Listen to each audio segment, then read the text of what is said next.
Hi friends, நான் நல்லா இருக்கேன். நீங்கள் நல்லா இருக்கீங்களா?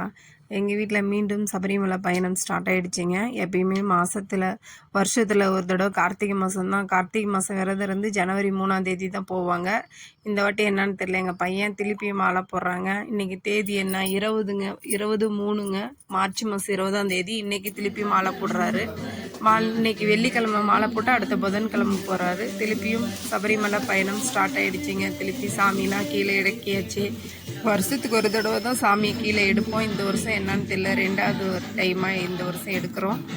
ஜனவரி மாதம்தான் எல்லாம் கொண்டு போய் மேலே சாமி எல்லாம் ரெடி பண்ணி விபூதி போட்டு எல்லாம் ரெடி பண்ணி மேலே வச்சோம். திருப்பியும் இந்த வருஷம் திருப்பியும் எடுத்தாச்சு. பாருங்க, இதுதான் எங்கள் குட்டி ஐயப்பன். எடிட் பண்ணி வாய்ஸ் கொடுத்துக்கோ. போன வருஷம் தாங்க ஃபஸ்ட்டு நான் வாங்கினேன். இதுக்கு முன்னாடி நான் ஒரு ஃபோட்டோ தான் வச்சு சாமி கும்பிட்டுட்டு இருந்தேன். எனக்கு ரொம்ப ஆசை ஐயப்ப சிலை வாங்கி வச்சு நான் சாமி கும்பிடணும்னு எனக்கு ரொம்ப ஆசை. இது நான் ரொம்ப கஷ்டப்பட்டு வாங்கின ஒரு விஷயம். நிறைய பேர் வீட்டில் சிலை வைக்கக்கூடாது, வச்சா அது இதாகாது அப்படின்னு சொன்னாங்க. நான் டெய்லியும் எத்தனை நாள் மாலை போட்டிருக்காங்க. எங்கள் பையன் எப்படியும் 48 நாள் மாலை போடுவார். 48 நாளும் நாங்கள் அபிஷேகம் பண்ணுவோம். இது பாருங்கள், கருப்பசாமிக்கு ஞாபகமாக நாங்கள் அருவாள் வாங்கி வச்சுருக்கோம். இது பையன் போடுற மாலை. பையன் வெள்ளியில் தாங்க மாலை கொத்து வச்சுருக்காரு.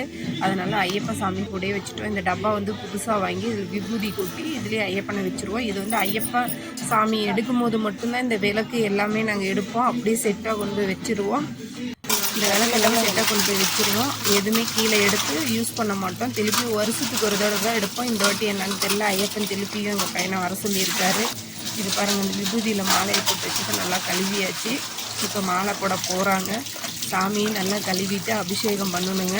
பால் அபிஷேகம் மட்டும்தான் இன்றைக்கி பண்ணுவேன். நாளைக்கு தான் 3 அபிஷேகம், சந்தனம், பால், பன்னீர் அபிஷேகம் 3 நாளைக்கு தான் பண்ணுவேன். இன்றைக்கி வெறும் பால் அபிஷேகம் மட்டும் பண்ணி அவரை எடுத்து வச்சுருவோங்க. இந்த வீடியோ பிடித்திருந்தால் மறக்காமல் சேனலை சப்ஸ்கிரைபர் செய்யுங்க, லைக் பண்ணுங்கள். நானும் வீடியோ போட்டுக்கிட்டே இருக்கேன், சப்போர்ட் பண்ண மாட்டேன்றீங்க. மறக்காமல் வீடியோவை சப்ஸ்கிரைபர் பண்ணுங்கள். பாருங்கள், ரெடி பண்ணியாச்சு. பால் அபிஷேகம் பண்ணி ரெடி பண்ணியாச்சு. ரெடி பண்ணி அலங்காரம் பண்ணி பாருங்கள், அலங்காரம் பண்ணியாச்சு. இதுதாங்க எங்கள் வீட்டு ஐயப்பன். இதுதான் எங்கள் பையன். எங்கள் அம்மா தான் மணி அடிச்சிட்ருக்காங்க. சாமி கும்பிட்றாங்க. மாலை போட்டுட்டு வந்துட்டு சாமி கும்பிட்றாங்க. இந்த செட்டை அப்படியே எடுத்து கோயிலுக்கு போயிட்டு வந்துட்டு அப்படியே எடுத்து அட்டை பாக்ஸில் போட்டு பேக் பண்ணி வச்சுருவோங்க. இவங்க எங்கள் அம்மா, அது என் பையன். பாருங்கள், இதுதான் எங்கள் வீட்டு ஐயப்பன். எங்கள் குலசாமி, எங்கள் வீட்டு ஐயப்பன் இவர் தான். இன்னொரு வீடியோவில் பார்க்கலாம் ஃப்ரெண்ட்ஸ். மறக்காமல் சேனலை சப்ஸ்கிரைபர் செய்யுங்க, லைக் பண்ணுங்கள், கமெண்ட் பண்ணுங்கள்.